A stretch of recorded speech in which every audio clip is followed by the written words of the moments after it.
মৰমৰ কণমানিসকল, তোমালোক আটাইকে আছামিজ জ্ঞানকুলৰ নতুন এটি পাঠৰ মাজলৈ স্বাগতম জনাইছোঁ। আশা কৰোঁ তোমালোক আটাইয়ে ভালে কুশলে আছা। আজিৰ পাঠত আমি পঢ়িম সাধাৰণ যুক্তাক্ষৰৰ পাঠ দ্বিতীয়। ইয়াৰ আগতো আমি সাধাৰণ যুক্তাক্ষৰৰ এটি পাঠ পঢ়িছোঁ। মূল পাঠলৈ যোৱাৰ আগতে মই তোমালোকক আকৌ এবাৰ মনত পেলাই দিছোঁ যে যুক্তাক্ষৰ কি আছিল। যুক্তাক্ষৰ হৈছে ব্যঞ্জন বৰ্ণৰ এটা বা ততোধিক বৰ্ণ লগ হৈ সৃষ্টি হোৱা বৰ্ণ সমষ্টি। তেন্তে ব'লা দেৰি নকৰি আৰম্ভ কৰোঁ আজিৰ পাঠ। এতিয়া তোমালোকে বৰ্ডৰ ফালে চালে তোমালোকে দেখিবলৈ পাবা যে মই কেইটামান যুক্তাক্ষৰ ইয়াতে লিখি ৰাখিছোঁ। কিছুমান বৰ্ণ যোগ হৈ যুক্তাক্ষৰ সৃষ্টি হৈছে আৰু এটা এটা শব্দ সৃষ্টি হৈছে আৰু সেই শব্দবোৰ মই লিখি ৰাখিছোঁ। এতিয়া মই প্ৰথমৰ পৰা শেষলৈকে গোটেইকেইটা তোমালোকক পঢ়াই গৈ থাকিম আৰু তোমালোকে মোৰ লগে লগে এইটো মনোযোগ সহকাৰে পঢ়িবা আৰু শুনিবা। তেনে ব'লা দেৰি নকৰি আৰম্ভ কৰোঁ। প্ৰথমটো যুক্তাক্ষৰ আমি পাইছোঁ ক যোগ মূৰ্ধন্য খ। ক আৰু মূৰ্ধন্য খ যোগ হৈ সৃষ্টি হয় খ। এই বৰ্ণটো আমি ব্যঞ্জন বৰ্ণত পাইছিলোঁ, মনত আছে। আৰু ইয়াৰ উচ্চাৰণ হৈছে খ। বহুতে এইটোৰ উচ্চাৰণ ক্ষয় বা হক্ষয় কৰে, কিন্তু শুদ্ধ উচ্চাৰণটো হৈছে খ। ক যোগ খ সমান খ। খৰে যদি আমি শব্দ গঠন কৰোঁ তেনেহ'লে আমি পাম ৰ খ আকাৰে খা, ৰক্ষা। দ্বিতীয়টো হৈছে মূৰ্ধন্য ন যোগ মূৰ্ধন্য ত। মূৰ্ধন্য ন আৰু মূৰ্ধন্য ত যোগ হ'লে এইটো যুক্তাক্ষৰৰ সৃষ্টি হয়। মূৰ্ধন্য নই দন্ত আৰু আকাৰটো লয় এনেকুৱা। মূৰ্ধন্য তৰ এইটো ফালে বাওঁফালে আহি মূৰ্ধন্য নটো যোগ হৈ যায়। আৰু মূৰ্ধন্য নই দন্তৰে যদি আমি শব্দ গঠন কৰোঁ তেনেহ'লে আমি পাওঁ খ মূৰ্ধন্য নই দন্ত তাত আকাৰ ঘণ্টা। তাৰ পিছৰটো হৈছে মূৰ্ধন্য ন যোগ মূৰ্ধন্য দ। মূৰ্ধন্য ন আৰু মূৰ্ধন্য দ যোগ হৈ সৃষ্টি হয় মূৰ্ধন্য নই দণ্ড। আৰু মূৰ্ধন্য নই দণ্ডৰ আকাৰ হৈছে এইটো। আৰু মূৰ্ধন্য নই দণ্ডৰে যদি আমি শব্দ গঠন কৰোঁ তেনেহ'লে আমি পাওঁ দন্ত্য দ মূৰ্ধন্য নই দণ্ড দণ্ড। তাৰ পিছৰটো হৈছে ঙ যোগ খ। ঙ যোগ খ সমান ঙই শংখ। এইটোৰ উচ্চাৰণ ঙ বুলি কৰিছোঁ। ঙ যোগ খ সমান ঙই শংখ। তালিপ্য খ ঙই শংখ শংখ। ঙই শংখৰ যদি আমি শব্দ গঠন কৰোঁ আমি পাওঁ তালিপ্য খ ঙই শংখ শংখ। ইয়াৰ পাছৰটো যুক্তাক্ষৰ হৈছে দন্ত্য খ যোগ ম সমান দন্ত্য খই মচ ম। দন্ত্য খই মচ মটোৰ ৰূপ এনেকুৱা দন্ত্য খই মচ ম।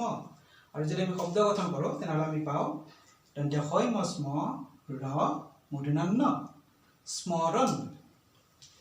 তাৰ পিছৰটো হৈছে মূৰ্ধন্য খ যোগ মূৰ্ধন্য ন সমান মূৰ্ধন্য খই নস্ন। মূৰ্ধন্য খৰ পিছফালে মূৰ্ধন্য নটো এনেদৰে যোগ হৈছে, যোগ হৈ যুক্তাক্ষৰটো এইটো ৰূপ লৈছে আৰু উচ্চাৰণ হৈছে মূৰ্ধন্য খই নস্ন। এইটোৰে যদি আমি শব্দ গঠন কৰোঁ আমি পাওঁ কৰ্তৃকাৰী কৃ মূৰ্ধন্য খই নস্ন কৃষ্ণ।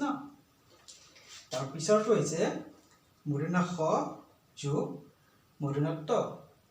মূৰ্ধন্য খ যোগ মূৰ্ধন্য ত যোগ হৈ সৃষ্টি হয় মূৰ্ধন্য খইতস্ত। আৰু মূৰ্ধন্য খইতস্তটো এনেকুৱা আকাৰ লয়। আৰু এইটোৰে যদি আমি শব্দ গঠন কৰোঁ তেনেহ'লে আমি পাওঁ ক মূৰ্ধন্য খইতস্ত কষ্ট।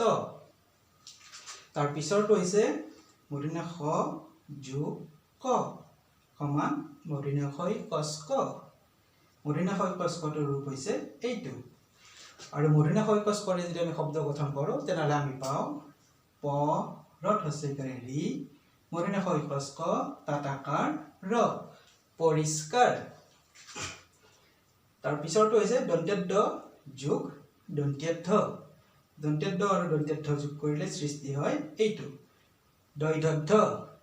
দ আৰু ধ যোগ হৈ সৃষ্টি হয় দন্ত্য দৈধ। যদি এইটোৰে আমি শব্দ গঠন কৰোঁ তেনেহ'লে আমি পাম দন্ত্য খত হস্যইকাৰে সি দন্ত্য দৈধ সিদ্ধ।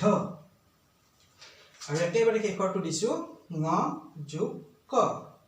ঙ যোগ ক সমান ঙই কংক। ঙ যোগ ক সমান ঙই কংক।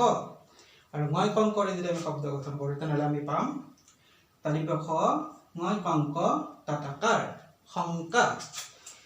এই যিকেইটা দিছোঁ এইকেইটাও একেবাৰে সাধাৰণ যুক্তাক্ষৰ আগৰ পাঠতো আমি সাধাৰণ যুক্তাক্ষৰ পঢ়িছিলোঁ মই আগৰ পাঠতো তোমালোকক কৈছোঁ যে যুক্তাক্ষৰ বিষয়টো এটা বা দুটা পাঠত পঢ়ি শেষ কৰিব পৰা বিষয় নহয় ই এটা দীঘলীয়া বিষয় সেইকাৰণে এইটো পাঠ অনুযায়ী এই যুক্তাক্ষৰবোৰ তোমালোকক পঢ়োৱা হ'ব আৰু তোমালোকে মনোযোগ সহকাৰে এই পাঠবোৰ পঢ়িবা তোমালোকে লক্ষ্য কৰিবা আৰু ভালদৰে ভিডিঅ'বোৰ চাবা এতিয়া আমি পুনৰ পঢ়িছোঁ মাত্ৰ যুক্তাক্ষৰকেইটা পঢ়ি যাম ক আৰু মূৰ্ধন্য ষ যোগ হৈ সৃষ্টি হয় খ মূৰ্ধন্য আৰু মূৰ্ধন্য ট যোগ হৈ সৃষ্টি হয় মূৰ্ধন্য ন ট মূৰ্ধন্য ন আৰু মূৰ্ধন্য দ যোগ হৈ মূৰ্ধন্য ন দ ঙ আৰু খ যোগ হৈ সৃষ্টি হয় ঙ শংখ দন্ত্য খ যোগ ম সমান দন্ত্য খ ম স্ম মূৰ্ধন্য খ আৰু মূৰ্ধন্য ন যোগ হৈ সৃষ্টি হয় মূৰ্ধন্য খ ন মূৰ্ধন্য খৰ লগত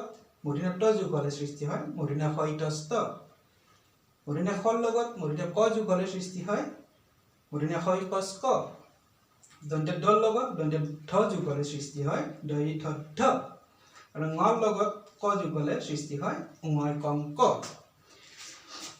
এতিয়া তোমালোকে গোটেইখিনি লক্ষ্য কৰিলা আশা কৰোঁ এই পাঠটোৱে তোমালোক উপকৃত কৰিব মই ধন্যবাদ জনাইছোঁ তোমালোকক আমাৰ ইউটিউব চেনেল আছামিজ জ্ঞানকুলৰ লগত সংযোগ হৈ থকাৰ কাৰণে পৰৱৰ্তী পাঠৰ কাৰণে সংযোগ হৈ থাকিব আমাৰ চেনেলৰ লগত তেতিয়ালৈকে তোমালোকে আটাই ভালে থাকা কুশলে থাকা খেলি থাকা আৰু পঢ়ি থাকা